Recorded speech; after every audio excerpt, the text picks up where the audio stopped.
नमस्कार, मैं हूं Siddharth. City news van Rewa की सायंकालीन समाचार सेवा में आप सभी का स्वागत है। प्रस्तुत है आज के मुख्य समाचार। ऑफलाइन परीक्षा के विरोध में विश्वविद्यालय गेट पर जमकर हुआ हंगामा। एनएसयूआई ने नारेबाजी करते हुए उच्च शिक्षा मंत्री का फूका पुतला।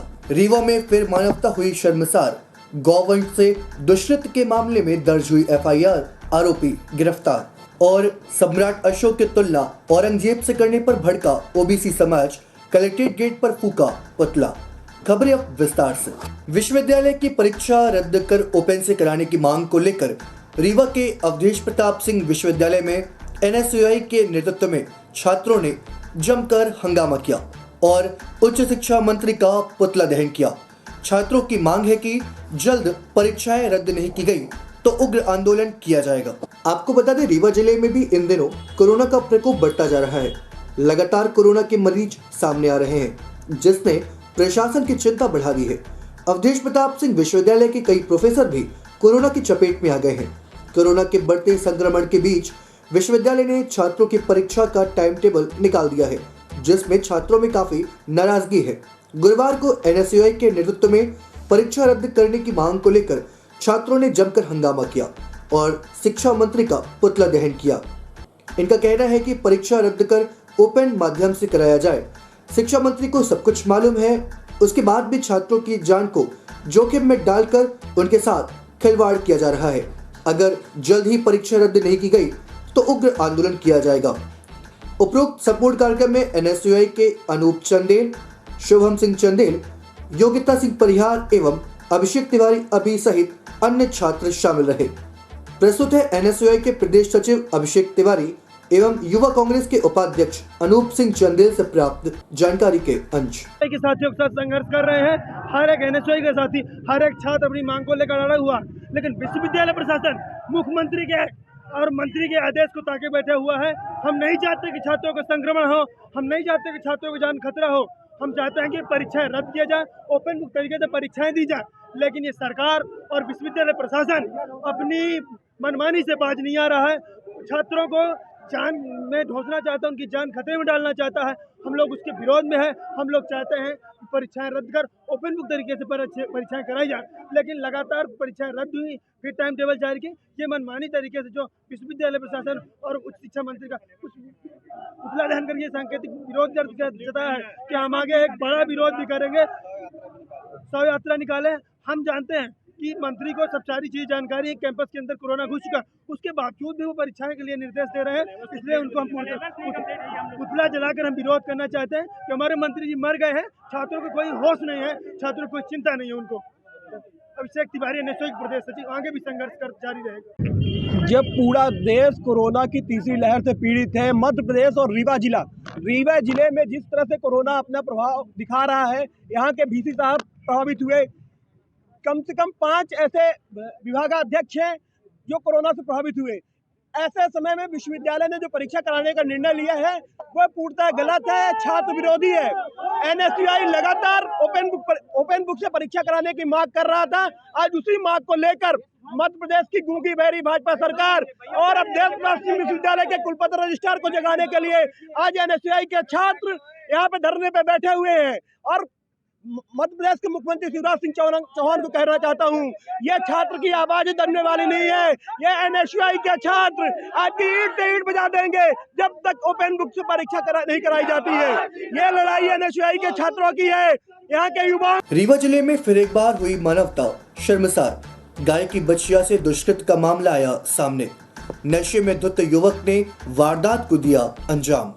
बछिया मालिक की शिकायत के बाद पुलिस ने आरोपी को किया गिरफ्तार, पूछताछ जारी। आपको बता दें कि घटना समान थाना क्षेत्र के अंतर्गत गुलाबनगर स्थित आदित्य होटल के समीप की है, जहां पर बछिया मालिक शालिक राम जायसवाल निवासी गुलाबनगर द्वारा आदित्य होटल के समीप अपनी भूसी की दुकान के सामने गाय एवं बछिया को बांधा था। वहीं जब वह अगले दिन सुबह बछिया और गाय को खिलाने के लिए देखा तो बछिया के पेशाब के रास्ते से खून निकला हुआ था। आसपास पूछताछ करने पर पता चला कि गोवंश के साथ गलत काम किया गया है, जिसकी रिपोर्ट फरियादी द्वारा समान थाने में दर्ज कराई गई। वही मामले की विवेचना करते हुए पहुंची समान पुलिस द्वारा संदेह के आधार पर कमलेश रावत निवासी बरखेड़ा थाना चिरहट को हिरासत में लिया गया, जिससे पूछताछ किए जाने पर आरोपी ने अपना अपराध स्वीकार कर लिया। फिलहाल पुलिस द्वारा आरोपी को गिरफ्तार कर मेडिकल परीक्षण कराया जा रहा है। आपको बता दें, घटना की जानकारी लगने पर मोहल्ला वासियों ने आरोपी युवक कमलेश रावत की पिटाई कर दी। मौके पर पहुंचे पुलिस द्वारा आरोपी को थाने लाया गया, जिससे पूछताछ करने पर पता चला कि आरोपी नशे में धुत था, जिसके बाद घटना को अंजाम दिया गया। प्रस्तुत है थाना प्रभारी समान सुनील गुप्ता से प्राप्त जानकारी के अंश। घटना हुई है, क्या मामला क्या है? ये शालिग्राम जायसवाल जी ने रिपोर्ट किया कि उनकी बचिया के साथ किसी ने कमलेश रावत ने दुष्कृत्य किया है, अप्राकृतिक कार्य किया है। कैसे पता चला उनको, फिर आरोपी को कैसे पकड़ा गया? ये कल शाम को अपनी बचिया बांध के गए थे, वहीं पे भौंसे की दुकान करते हैं। आज सुबह आए तो देखे उनकी बचिया अचेत पड़ी है और पेशाब के रास्ते में ब्लीडिंग हो रही है। तब उन्होंने आसपास पूछा और घटनास्थल पे ही एक फीता पड़ा हुआ था, तो लोगों ने बताया ये कमलेश रावत का है और कल शाम को वो नशे की हालत में वहाँ पे देखा गया था। तो उसी से कमलेश रावत से वो लोग संपर्क किए तो उसने बताया कि हाँ मैं यहाँ पे था और ये घटना किया है, और उसके बाद उनके द्वारा रिपोर्ट की गई है। जानकारी होने पर स्थानीय लोगों ने शायद उसके साथ मारपीट भी की बाद में। हाँ, वहाँ पे भीड़ के लोगों ने उसके साथ मारपीट भी की है। कहाँ का मामला है? ये साधु सी गार्डन वाली रोड में राइट साइड में वहाँ पर की घटना है। सम्राट अशोक की औरंगजेब से तुलना किए जाने के विरोध में ओबीसी पिछड़ा समाज द्वारा कलेक्ट्रेट गेट में किया गया पुतला दहन। आपको बता दें, ओबीसी पिछड़ा समाज द्वारा लेखक दया प्रकाश सिन्हा के द्वारा सम्राट अशोक के औरंगजेब से तुलना करने के विरोध में आज कलेक्ट्रेट गेट पर दया प्रकाश सिन्हा का पुतला दहन किया गया। आज ओबीसी पिछड़ा समाज ने एसडीएम कार्यालय में नायब तहसीलदार यतीश शुक्ला को राष्ट्रपति के नाम ज्ञापन सौंपा। ओबीसी पिछड़ा समाज के पदाधिकारी पप्पू कनौजिया ने आरोप लगाते हुए कहा कि दया प्रकाश सिन्हा जैसे साहित्यकारों को पुरस्कार कैसे मिल जाते हैं, ये समझ से परे है। ना तो कोई उनका अध्ययन है और ना ही इतिहास की जानकारी। हमारे महापुरुषों का ये अपमान सोची समझी साजिश के तहत किया जा रहा है। सम्राट अशोक की औरंगजेब से तुलना किया जाना घोर निंदनीय है। प्रस्तुत है ओबीसी पिछड़ा समाज के पदाधिकारी पप्पू कनौजिया से प्राप्त जानकारी के अंश। आज जिस प्रकार हमारे महान सम्राट जिन्होंने अखंड भारत की स्थापना की थी, जिनका ख्यात पूरे देश में नहीं विश्व में है, आज हमारे ऐसे महापुरुष का जिस प्रकार दया प्रकाश सिन्हा जैसे 2 टके के साहित्यकार हमारे महापुरुष का अपमान करेंगे, इस अपमान को हम लोग बर्दाश्त नहीं करेंगे। आज इस उपलक्ष्य में हम लोगों ने ऐसे घटिया तुच्छ इंसान का हम लोग पुतला दहन किए हैं और ये चेतावनी भी देते हैं और खासकर इसके खिलाफ सरकार कार्रवाई करे, प्रकरण दर्ज करे, और नहीं तो हम लोग आज ये चेतावनी का पुतला दहन किए पूरे देश में हम लोग हो रहा है और नहीं करेंगे तो हम लोग उसका उग्र आंदोलन करेंगे। किसी प्रकार हम लोग अपने महापुरुषों का अपमान बर्दाश्त नहीं करेंगे। सर, आपके साथ कौन कौन है? हमारे साथ समस्त संगठन है, कई छोटे अशोक सम्राट सेना है, ओबीसी महासभा, तो हम लोग सब मिलके अभी तो ये कोरोना काल के चक्कर हम लोग एक छोटा सा काम किए हैं, नहीं तो इसका बड़े स्तर में हम लोग उग्र आंदोलन करेंगे। इसलिए सरकार की जवाबदारी होगी और ये हमारे चेतावनी के तहत हमने पुतला दहन काम रियो में किया। औरंगजेब से तुलना की गई है। ये बहुत यही तो ऐसे साहित्यकार जिनको समझ नहीं आता पढ़े हैं कि नहीं है, किस तरह साहित्यकार इनको पद दिए जा रहे हैं और ये सोची समझी चाल के तहत किया जा रहा है। हमारे महापुरुषों को जिस प्रकार अपमानित किया जा रहा है, ये बिल्कुल बहुत बड़ी साजिश देश में चल रही है और इसका निश्चित ही खामियाजा भारत सरकार और हमारे नरेंद्र मोदी को सोचना चाहिए और आखिर को समझना चाहिए कि इस तरह सामाजिक सौहार्द बिगड़ेगा, वातावरण दूषित होगा और कुछ भी हो सकता है। इसके लिए क्या मानते हैं उनकी छवि को खराब करने? निश्चित छवि ऐसे महान उन्होंने किताबों पढ़ा है और ये देश नहीं हमारे ख्याल से पूरे विश्व में उनको मानते हैं लोग, मानने वाले लोग हैं। 8 करोड़ रुपए खर्च करने के बाद भी नहीं बच सकी किसान की जिंदगी। कोरोना संक्रमण के चलते चेन्नई अस्पताल में तोड़ा दम, इलाज में बिक गई 50 एकड़ की भूमि। आपको बता दें, रीवा के मऊगंज तहसील क्षेत्र अंतर्गत रकरी गांव के किसान धर्माजय सिंह का कोरोना संक्रमण के चलते आज निधन हो गया, जिसके बाद से समूचे विंध्य क्षेत्र में शोक की लहर व्याप्त है। धर्माजय सिंह विंध्य क्षेत्र के प्रगतिशील किसान थे, जिन्होंने तकरीबन 200 एकड़ भूमि में खेती करते हुए अपना एक अलग नाम बनाया था, मगर कोरोना संक्रमण की चपेट में आ जाने के चलते आज उनका निधन हो गया। धर्माजय सिंह के इलाज में परिवारजनों के द्वारा 8 करोड़ रुपए का खर्च किया गया, बावजूद इसके उनकी जिंदगी नहीं बच सकी। वैश्विक महामारी कोरोना वायरस के संक्रमण से निजात पाने को लेकर शासन और प्रशासन के द्वारा लगातार कोशिशें की जा रही हैं, मगर संक्रमण की रफ्तार रुकने का नाम में नहीं ले रही, जिसकी वजह से आज कई जिंदगियां बर्बाद हो रही हैं। ऐसा एक मामला रीवा जिले के मऊगंज तहसील क्षेत्र से सामने आया है, जहां कोरोना संक्रमण की चपेट में आने के चलते एक किसान ने दम तोड़ दिया। बताया जा रहा है कि मऊगंज तहसील क्षेत्र अंतर्गत रकरी गांव के निवासी किसान धर्माजय सिंह अप्रैल 2021 में कोरोना वायरस की चपेट में आ गए थे, जिसके बाद उन्हें इलाज के लिए रीवा के संजय गांधी अस्पताल में भर्ती कराया गया, मगर डॉक्टरों ने धर्माजय सिंह को रेफर कर दिया। तब परिजनों के द्वारा उनका इलाज चेन्नई के अस्पताल में शुरू कराया गया, जहां 8 महीने तक अपनी जिंदगी से जंग लड़ते हुए आज वो स्वर्ग से धार गए। परिवारजनों की माने तो किसान धर्माजय सिंह के 8 महीने चले इलाज में तकरीबन 8 करोड़ रुपए का खर्च हुआ, जिसके लिए किसान ने अपनी तकरीबन 50 एकड़ भूमि की बिक्री भी कर दी। आपको बता दें, दरअसल किसान धर्माजय सिंह विंध्य क्षेत्र के प्रगतिशील किसानों में अपना नाम रखते हैं तथा उनके पास तकरीबन 200 एकड़ की भूमि है, जिसमें वो स्ट्रॉबेरी और गुलाब की खेती करते थे तथा खेती में अलग अलग प्रयोगों के चलते उन्होंने काफी विस्तार किया था, जिसके कारण उन्हें राष्ट्रपति के हाथों सम्मान भी प्राप्त हुआ। वहीं विगत 26 जनवरी 2021 को रीवा में ध्वजारोहण करने पहुंचे मुख्यमंत्री शिवराज सिंह चौहान ने भी किसान धर्माजय सिंह का सम्मान किया था। प्रस्तुत है किसान धर्माजय सिंह के परिजनों से प्राप्त जानकारी के अंश। कब बीमार हुए थे, उपचार के लिए कहाँ ले जाया गया था? ये अप्रैल के अंत में बीमार हुए थे और 30 अप्रैल को ये एडमिट हुए थे रीवा हॉस्पिटल में, और फिर वहाँ दवाई चल रही थी, पर अब उनकी तबीयत लगातार सुधार नहीं हुआ और बिगड़ती चली गई।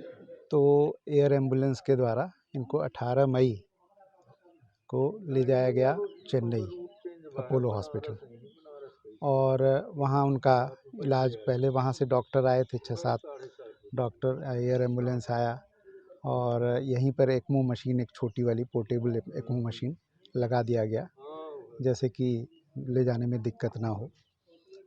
और फिर वहाँ चेन्नई में ले जाया गया अपोलो हॉस्पिटल में, और वहाँ एक्मो मशीन लगा करके उनको रखा गया। अब आज 8 महीने माने लगभग पूरे हो गए, और फिर सितंबर से उनकी हालत कुछ सुधार होते होते नवंबर में 21 तारीख को माने वो काफ़ी सुधार हो गया, वो उठने बैठने लायक और सब करने लायक हो गए। दिसंबर तक ऐसे ही चलता रहा, थोड़ा ऊंचा नीचा होकर के, पर बढ़िया माने रिकवरी बहुत अच्छे से किए। और फिर ये जब ये साल लगा तो उसी समय लगभग थोड़ी सी तबीयत एक दिन बिगड़ी, ब्लड प्रेशर लो होने लगा, तो इनको फिर से जो एक्मो मशीन हटा दी गई थी 21 नवंबर को, उसके बाद फिर से यहाँ पर माने एक्मो तो नहीं लगाया गया, पर वेंटिलेटर पे रखा गया, और कुछ सुधार भी हुआ उसके बाद। पर आस्ते आस्ते जो है वो बीपी लो होने के कारण, और एक्मो मशीन जब लगा हुआ था तो लगभग 3 से 3.5 लाख रुपए हर दिन उसका किराया लगता था, और करीब 7-8 करोड़ रुपए जैसा, मैंने अब हिसाब किताब तो नहीं है जैसा खर्च हुआ होगा। और काफ़ी मतलब जमीन का भी नाम आ रहा है कि उपचार के लिए अपनी जमीन भी बेचना पड़ा किसान हाँ, अब को। ये तो होगा ही, अब इतना खर्चा हुआ तो ये सब तो करना ही पड़ेगा, है ना, नहीं तो कहाँ से होगा। सब कब आएगा यहाँ? हाँ, उनका पार्थिव शरीर कब आएगा यहाँ? पार्थिव शरीर आज रात तक यहाँ आ जाएगा और कल सुबह उनका क्रियाकर्म होगा। और ये धर्मजय सिंह जी जो जिस विचारों के आदमी थे, सब लोग जानते ही हैं कि इनके विचार का आदमी अब इस गांव, इस इलाके में। ठंड का मौसम आते ही मंदिरों में भगवान को पहनाए गए गर्म कपड़े, सदियों पुरानी परंपरा का मंदिरों में आज भी हो रहा है निर्वहन। ऐसा माना जाता है कि जिस तरह से इंसान को ठंड लगती है, उसी तरह से भगवान को भी ठंड लगती है। इसलिए भगवान को ठंड से बचाने 3 महीने तक गर्म कपड़े पहनाए जाते हैं। यह परंपरा काफी पुरानी है, जो आज भी जीवित है। ऐसा माना जाता है कि जिस तरह इंसान को ठंडी के मौसम में ठंड लगती है, उसी तरह से भगवान को भी ठंड लगती है। इसलिए भगवान को ठंड न लगे, इसलिए उन्हें पूरे ठंड के मौसम में गर्म कपड़े उड़ाए जाते हैं और रात में रजाई भी उड़ाई जाती है। भगवान को ठंड में गर्म कपड़े उड़ाने की यह परंपरा काफी पुरानी है, जो आज भी चली आ रही है। जिस तरह से गर्मी के मौसम में भगवान को लू न लगे, इसकी व्यवस्था भक्तों द्वारा मंदिरों में की जाती है, उसी तरह भगवान को ठंड से बचाने की परंपरा का निर्वहन आज भी किया जा रहा है। शहर के लक्ष्मण बाग मंदिर, रानी तालाब मंदिर सहित कई मंदिरों में भगवान को गर्म कपड़ों से उड़ाने की परंपरा आज भी चली आ रही है, जहां पर भक्त गर्म कपड़ों की व्यवस्था करते हैं। ठंड में जब भगवान को भोग लगाकर उन्हें सुलाने के लिए मंदिरों का पट बंद कर दिया जाता है, तब उन्हें अच्छे से गर्म कपड़ों से ढक दिया जाता है ताकि भगवान को भी अच्छी नींद आ सके। प्रस्तुत है जगन्नाथ मंदिर के पुजारी पंडित नरेंद्र द्विवेदी से प्राप्त जानकारी के अंश। भगवान को जो है तो हर वर्ष तो ये महीना आता है जनवरी का, और जनवरी महीना में भगवान को भी ठंड लगती है। जिस तरीके से मनुष्य को ठंडी लगती है, जरकिन टोपा आज लगाते हैं, उसी तरीके से भगवान को भी ठंड लगती है। और एक दिन का वक्त था कि मैं पूजा के लिए आया, तो ऐसा लगा कि भगवान के अंदर जो तो वस्त्र उनके जो सिंहासन में लगे हैं, तो ऐसे लग रहा था कि जैसे ठंडी से वो इधर उधर सिकुड़ते हों। तो उसको आभास हुआ, हमें ये आभास हुआ कि भगवान को भी ठंडी लग रही है। तो इसके कारण मैं जा कर के उनको कम्बल दरी का इंतज़ाम किया और उनको सवेरे शाम उनको भी उठाया जाता है ताकि ठंडी से बचे रहें। यह कितने वर्षों से परंपरा चली आ रही है? ये बहुत पुरानी परंपरा है। हमारे पूर्वज पंडित दीप नारायण द्विवेदी पुजारी थे, जैसा वो करते थे उसी भांति मैं निर्वहन कर रहा हूँ। मेरा नाम है पंडित नरेंद्र द्विवेदी। आज की खबरों में फिलहाल इतना ही। कल फिर होंगे आपसे मुखातिब कुछ नई खबरों के साथ। तब तक के लिए हमें अनुमति दीजिए। नमस्कार।